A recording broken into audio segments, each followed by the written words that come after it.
Salut, ça va? Ça va, ça va? Bon, je reviens de mon épreuve et je commence à me reprendre du poil de la bête. À savoir que, un conseil, n'allez pas dans une multinationale si vous êtes bon, vous êtes en danger, mais quand je dis en danger, c'est vraiment en danger. Ne rentrez jamais dans une multinationale et ne nourrissez jamais les multinationales. Enfin, sauf si vous avez pas le choix. Projet Atomix, donc on y est. Globalement, comment ça marche? Et j'ai besoin de vous, en fait, j'ai besoin de peut-être de 3 commentaires. Bon, pour l'instant, j'ai pas beaucoup d'abonnés, j'ai des reliquats d'abonnés, et là, je suis en train de faire le code.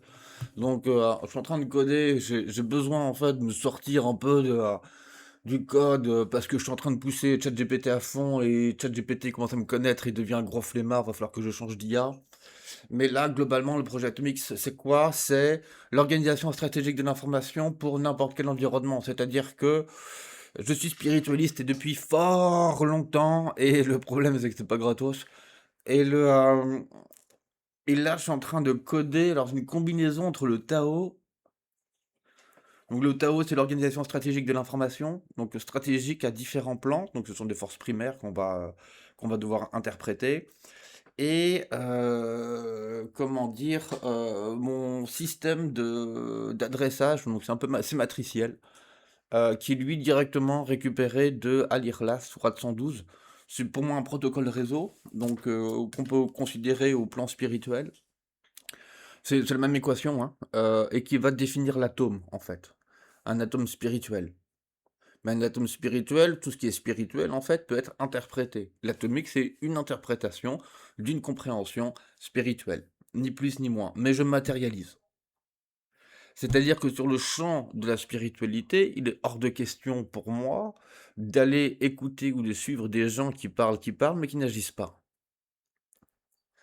Parce que le point clé dans la spiritualité, n'est pas de savoir, c'est d'être mis à l'épreuve. Si tu es mis à l'épreuve, si tu surpasses ces épreuves, t'as droit à une épreuve encore plus grosse après. Et à chaque fois, tu montes, tu montes, tu montes, tu montes, et t'as des épreuves de plus en plus grosses. C'est le chemin de la spiritualité. Donc c'est pas de savoir, c'est d'être mis à l'épreuve. Ça va être pour qui? Alors là, ce que vous voyez à l'écran, ici, là. Bon là, ce sont mes tests, hein. Et globalement, comme vous voyez, je vais en faire un nouveau, je vais prendre celui-là. Je vais dire au bonjour. C'est mon projet bonjour. Et mon projet bonjour, en fait, il arrive ici. Et là, il y a l'héritage de l'ancien, donc bonjour, il est au milieu. Et autour de bonjour, en fait, je vais pouvoir affecter, commencer à hiérarchiser, en fait, mes informations dans l'Atomix. Ce bonjour est un projet. Ensuite, j'ai le 0, le 1, le 2, le 3, le 4, le 5, le 6 et le 7. Il faut bien comprendre que ce que j'ai fait, c'est de, pas transmuter, mais de transformer une valeur primaire stratégique du Tao, ciel, terre, feu, brume, etc., en chiffres. C'est quoi mon idée derrière? C'est de générer un langage commun, homme-machine, où c'est le sens spirituel qui est important. Donc si je dis le ciel, je sais que derrière, si j'ai la même compréhension qu'un autre, je sais que c'est l'autorité. Si c'est la brume, c'est mon environnement, c'est mon intelligence économique. Si je dis le feu, par exemple, je peux considérer que c'est la force humaine. Donc c'est pas la ressource humaine, mais la force humaine. Force humaine, ressources humaines, quelle est la différence? Ressources humaines, c'est l'homme de la Dounia qui considère que l'être humain est une ressource, donc quelque chose de matérialisable mais vampirisable. Un homme spiritualiste, ou quelqu'un qui est dans le bon chemin, va considérer que l'homme, avec un grand H, c'est d'abord une noblesse en devenir. Le cœur est comme le feu, il peut s'éteindre, il peut s'attiser, il peut tout cramer, et à nous de trouver le juste équilibre. 3, le savoir. Donc le savoir, ça va être quoi? Ça va être justement la relation au savoir. Mais derrière, il y a toujours un démon derrière. Donc c'est la sagesse par rapport au savoir. Est-ce que le savoir fait de moi un homme? Non, il fait partie de ma compréhension des choses, mais voilà. C'est pas une fin en soi. Mieux vaut quelqu'un qui incarne plutôt que quelqu'un qui sait tout mais qui ne sert à rien. Vous prenez par exemple un basketteur, vous pouvez lire tous les manuels de basket que vous voulez, mais sur le terrain, si vous avez fait que lire et jamais vous entraîner, autant dire que vous servez à rien. Ça, c'est un problème récurrent qu'on va trouver dans l'ensemble des organisations, jusqu'aux organisations, on va dire, dites spirituelles ou religieuses, où tu as des types qui parlent, mais qui servent à rien. Donc moi, je préfère un type qui est peut-être ignorant de toute chose, mais dans la droiture de son cœur, lui, il est nickel, il n'y a rien à dire. Donc le savoir n'est pas une richesse, c'est une épreuve. Tout n'est que épreuve. La ressource, donc là c'est la ressource matérielle, quand je dis matériel, c'est pas que l'argent. Aujourd'hui l'argent est virtuel, il n'a pas de valeur intrinsèque. La ressource, c'est j'ai un bâtiment, j'ai des stocks, ce que vous voulez, j'ai une tondeuse dans le garage, ça s'appelle une ressource. La production, c'est votre capacité à produire. Comment vous allez faire pour transformer votre ressource en produit. Ensuite, si c'est la communication, l'eau, là vous reprenez le Tao, hein, comment je fais pour communiquer sur mon produit, c'est la synthèse, comment je fais pour vendre, avoir mes reporting, mes statistiques et tout ce qui va avec, pour bien comprendre l'ensemble du cycle. Et vous passez à zéro. Le zéro, c'est le ciel, c'est l'autorité, c'est là le décideur. Je referai mieux, mais là je m'entraîne en fait, hein. Donc, ici, en zéro, c'est quoi? C'est donc de 0 au nord, comme une boussole. C'est la capacité dans l'Atomix à créer une hiérarchisation de l'information, non pas en type bullet point, même si on peut le mettre, là je marquais un petit bonjour ici, mais là vous allez avoir votre organisation naturelle, non, mais il faut que je fasse ça mieux. Je reviens sur vidéo. Mais c'est d'avoir sur votre organisation de projet en fonction euh, de votre environnement stratégique. Ça, c'est pas la même chose. Donc l'Atomix propose ça déjà, organiser ses projets. Ensuite, dans l'Atomix, je vais pouvoir placer des pions. En fait, la première chose qu'apprend un techo, c'est de faire un schéma. Mais en fait, tout stratège se doit de faire un schéma. C'est-à-dire de dire quels sont les pions sur l'échiquier et quels sont les liens. C'est-à-dire l'interaction, la cause à effet. Exemple, alors j'en ai mis, mais je ferai mieux. J'ai un leader, alors je vais quand même tous les mettre ici. Mes petites forces stratégiques là. 1, j'ai une autorité. 2, j'ai un éclaireur, donc c'est un peu comme un jeu de rôle. 3, j'ai un leader. J'ai un référent, donc c'est mon sachant. J'ai un structurateur, donc c'est la structure, c'est les 4. Voilà. Alors je commence je commence à compter à partir de 0, hein, toujours. Je vais avoir mon producteur. Je vais avoir mon financier. Il m'en manque un là. Ouhou. J'ai mon communicant, mon financier, et j'en ai 2 derniers, mon projecteur et mon valideur. Alors eux sont un peu spéciaux, mais je vais les garder de côté. Donc là j'ai 10 types de pions avec 10 types de couleurs, et l'idée c'est que entre chaque des pions, je peux faire des liens. Hop. Là mon éclaireur va faire un lien d'éclairage. Alors là on voit pas que ça change, jusqu'avec mon leader. Mais globalement ce sont des pions symboliques, et mon projet n'est pas que constitué de pions comme ça c'est juste pour m'en souvenir. Donc par exemple, j'ai mon éclaireur ici. Tiens, je vais faire une petite test, voir si ça va changer, mais je pense pas. Donc, c'est là où on retrouve Alirlas. Donc, c'est quoi mon intention? C'est la première question, c'est la question la plus fondamentale. Quelle est mon intention? Si vous voulez avoir une culture de l'intention, faire une recherche autour de l'intention, écoutez les musulmans. Je ne vous dis pas de leur obéir, hein. Je ne vous dis pas de les suivre, je dis de les écouter. Écoutez avec le cœur. Écoutez au sujet de l'intention, c'est incroyable. Et comment je reprends à l'Ikhlas, c'est de l'intention, mais c'est full musulman, quoi. Mon intention, c'est quoi? Alors, c'est marqué éclaireur, mais en vérité, mon intention ne peut être qu'un verbe, ça peut être éclairé. Mais mon intention, ça peut être en mode éclaireur, c'est de trouver de l'info. Trouver de l'info pour créer. Pour trouver des secrets. Ah!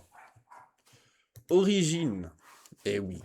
Et là, on retrouve ça dans Al-Ikhlas. Ben, c'est le secret pour moi de Al-Ikhlas. C'est pour ça que j'ai dû bloquer, je crois, 6 mois sur la sourate pour trouver pour moi des secrets, quoi. Quelle est l'origine? Ben ouais. Pourquoi je veux trouver des secrets? Il y a bien une origine à cela. Et donc, en fonction de mon environnement et de mes besoins, eh bien, mon origine sera différente. Donc, la relation entre l'intention et l'origine est extrêmement importante, étant donné que c'est toujours un lien de pivot.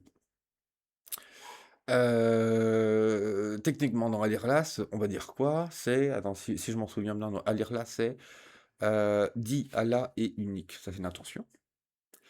Ensuite, je vais plus mettre ma tête, tiens. Ensuite, est-ce que je la connais par cœur? Ah ouais, c'est As-Samad. Nous, nous l'implorons pour ce que nous désirons. Ça, c'est l'origine, en fait.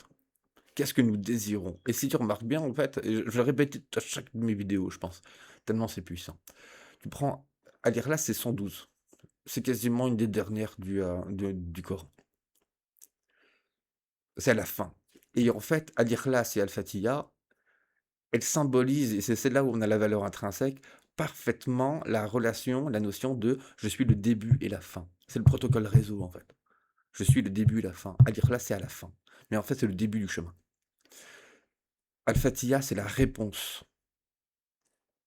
Al-Ikhlas, c'est le début du chemin qu'on retrouve à la fin. Et c'est ça tout le paradoxe du début et la fin que tu retrouves dans le Coran. C'est pour ça que c'est magnifique, le Coran. Euh, c'est quoi donc? Nous l'implorons pour ce que nous désirons. Qu'est-ce que nous désirons? Ben, nous désirons quoi? La réponse se trouve dans Al-Fatiha. Nous désirons être guidés. La seule chose que tu souhaites quand tu es un, je vais pas dire musulman, mu- j'aimerais bien trouver un autre mot qui appartient à personne et que personne ne comprend, pour dire à quel point, en fait, être musulman, c'est étranger, être étranger, en fait, à ce monde. Euh, mais on va dire musulman. Donc l'origine, c'est quoi? C'est la plus belle des quêtes, être guidé. Naturellement, là, quand tu veux monter un business, ben, du coup, c'est purement matérialiste. C'est quoi l'origine? Soit j'ai faim et j'ai besoin de me nourrir, donc je crée une entreprise. Ou soit j'ai une idée de génial. J'ai une idée géniale. Allez, je vais marquer. Idée géniale. Ou qui pourrait l'être. Quels sont mes moyens? Quels sont mes moyens? Et là, à lire là, il te dit quoi? Il te dit, je n'ai pas été engendré, et je n'ai pas engendré non plus. Quelque chose comme ça. Et en fait, il parle du moyen. Donc, pour Allah, c'est personne ne m'a engendré et je n'ai pas engendré non plus. Pas besoin, en fait. C'est tout. Mais il nous parle du moyen. La clé, c'est le moyen. Donc, pour nous, c'est, dans le monde de la dunya, c'est par quel moyen? Si je veux trouver de l'info pour trouver des secrets, parce que j'ai une idée géniale, je vais plus mettre, je veux monter une boîte. Monter une boîte. Ah! J'ai une idée géniale. Un moyen, ben, je pas beaucoup d'argent.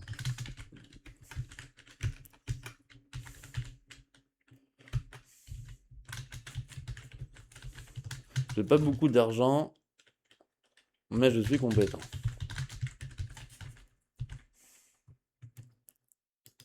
Alors, pourquoi il est important d'écrire ce genre de choses? Donc, même si vous avez vous un autre projet, faites aussi cet exercice, il est super bien. Parce que ça vous permet de faire le discernement sur vous-même. C'est-à-dire que, j'irais presque à dire là, parce que je reviendrai toujours à ça, c'est notre capacité à faire une introspection, tout simplement. Et, euh, et de bien se connaître soi pour pouvoir rebondir. Et si vous remarquez, alors moi comme je suis pas un bon musulman, je fais partie des plus mauvais, mais j'en fais partie quand même. Eh bien, ça vous permet de partir depuis la fin du Coran, de reprendre au début, et ben entre la fin et le début, il y a plein de choses à découvrir en fait. Donc finalement, le Coran, c'est un livre dont vous êtes le héros, et allez chercher des réponses. N'obéissez pas bêtement. Allez chercher des réponses et c'est pas des réponses intellectuelles, c'est des trucs qui vont nourrir votre cœur, tout simplement. Donc, cible, commentaire. C'est quoi ma cible? C'est quoi mon commentaire? Eh ben, j'aimerais bien monter une boîte dans pas longtemps.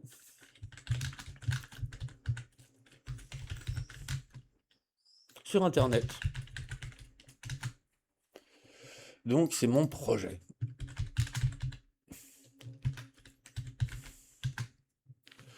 Ça, j'ai pas encore mal codé, d'accord, mais alors, c'est le temps, priorité essentiellement. Donc là, alors, d'un point de vue spirituel, c'est super riche. D'un point de vue code, c'est pas terrible. Alors du coup, ce que j'ai fait, c'est dans mon système là, dès que j'ai créé mon, alors, il faut en fait que je remette mieux. C'est d'avoir une slide automatique. Alors je vais faire un truc, je sais pas si j'ai des images bien. Je sais pas, j'ai des super images de la mort là. J'ai peut-être des images un peu, tu vois, pas comme il faut. On dirait moi. Ça, c'est un snapshot, c'est moi ça. Bon ben, jamais quelque part là. Est-ce qu'elle a prise? Oh, il faut que je corrige ça. Ah, elle est là. Donc du coup, je suis toujours sur mon projet là? Ouais, cool. Je vais regarder dans mes stocks, j'ai mon image et je vais la lier au pion. Donc là, j'ai des correctifs à faire là parce que j'ai plein de trucs. Et puis donc je l'ai lié au pion. Et là, il me manque. Ah zut, il me manque plein d'éléments.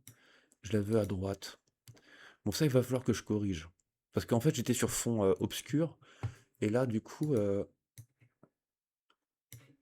Et là, du coup, j'ai quoi dans ma. Oh! Nvidia Bros 4 avec ma tronche. Et bien voilà, je veux monter une boîte et j'ai mis ma tronche.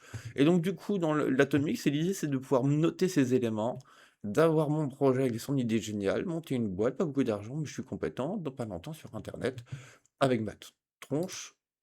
Et puis du coup, j'ai mes autres pions qui arrivent ici. Donc si je veux faire une présentation de mon projet, rien qu'en ayant mis mes 3 petits pions, eh bien, ça commence à prendre forme. Donc, je peux gérer les images. Ce que je vais faire aussi dans l'Atomix, alors, comme vous voyez, hein, c'est un système où tout est organisé de manière boussole. C'est-à-dire que, et l'information est organisée de méthode Tao, mais là, il faudrait que je trouve un truc pour éduquer en même temps. Et en même temps, c'est dans le sens inverse des aiguilles du monde. Et en même temps, ça représente des 0 plus 7 stations spirituelles. C'est-à-dire, c'est 20 ans de recherche. Je suis à moitié crevé, mais j'espère que je vais réussir. J'ai peut-être besoin de votre soutien là-dessus. Pour réussir, en fait, à faire ce code unique, ce truc de malade que j'appelle l'Atomix. C'est 20 ans de ma vie, hein. 20 ans de ma vie pour arriver à ça. Et là, je code comme un gueudin, mais j'ai un peu du. Des fois, je m'éparpille, en fait. Donc là, hop, j'ai ma photo. Et dans ma structure de projet, dans mon projet, je peux lui affecter une mémoire structurée. Donc là, hop, pardon, je reclique mon petit projet, je suis bien sur mon projet, je vais dans la zone 4 et j'ai quoi? Je peux faire un fichier, comment dire, Excel. Alors, ce fichier Excel, en fait, au début, j'en ai pas. Et puis, c'est comme affecter une mémoire, mais peut-être qu'il faut que je fasse beaucoup plus jeux vidéo, tranquille et tout. Et je vais faire les étapes de mon projet.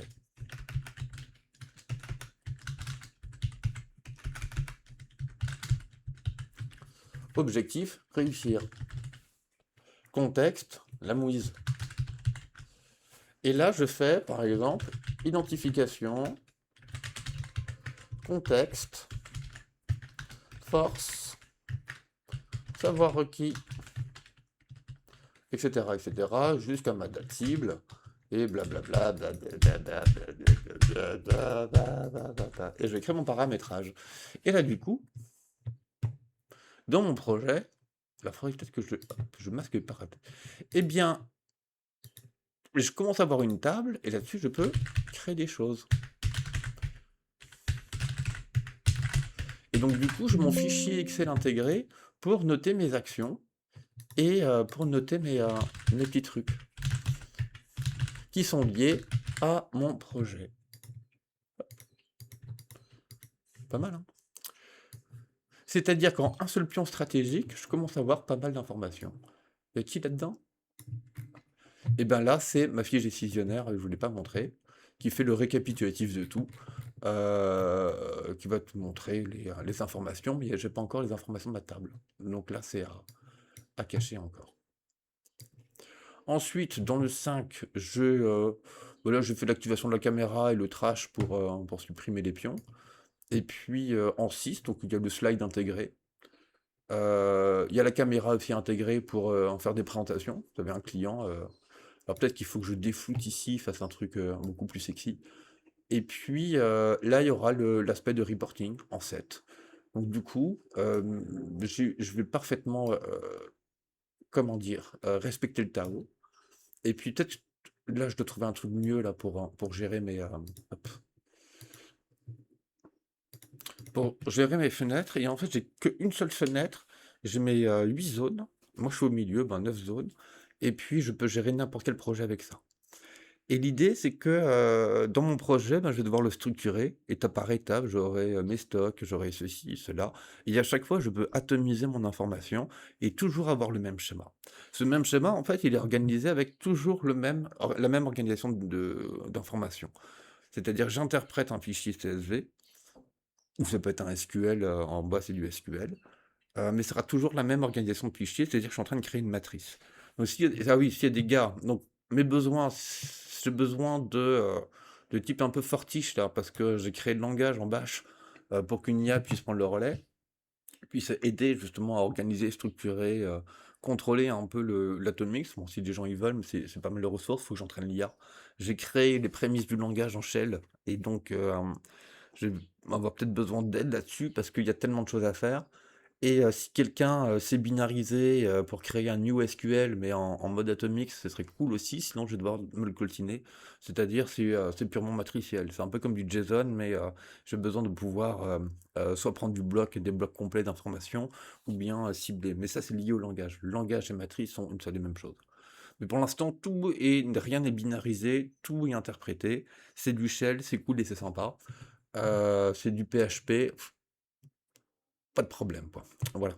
Donc ça, c'est l'idée de l'Atomix. Bientôt, je l'espère. Euh, Après, il faut que je trouve la bonne méthode pour pouvoir créer comment dire, des comptes, mais de manière sécurisée. Là, c'est vraiment on the fly. J'ai tout mon processus de compte et j'aurais besoin de testeurs. Voilà. S'il y a des gens qui veulent tester, qui veulent m'aider, franchement, je suis preneur. Donc, l'objectif de l'Atomic, c'est quoi? Ben, c'est de faire en sorte que des gens qui ont le cœur bon puissent vivre. Je suis pas là pour devenir millionnaire, en fait, je veux juste vivre ma vie, être heureux, avoir des discussions intéressantes. Rien que ça tiendrait de miracle. Et puis, s'il y en a qui veulent participer au projet, d'une manière ou d'une autre, je vais encore travailler les statuts de l'entreprise ou de l'association, je sais pas.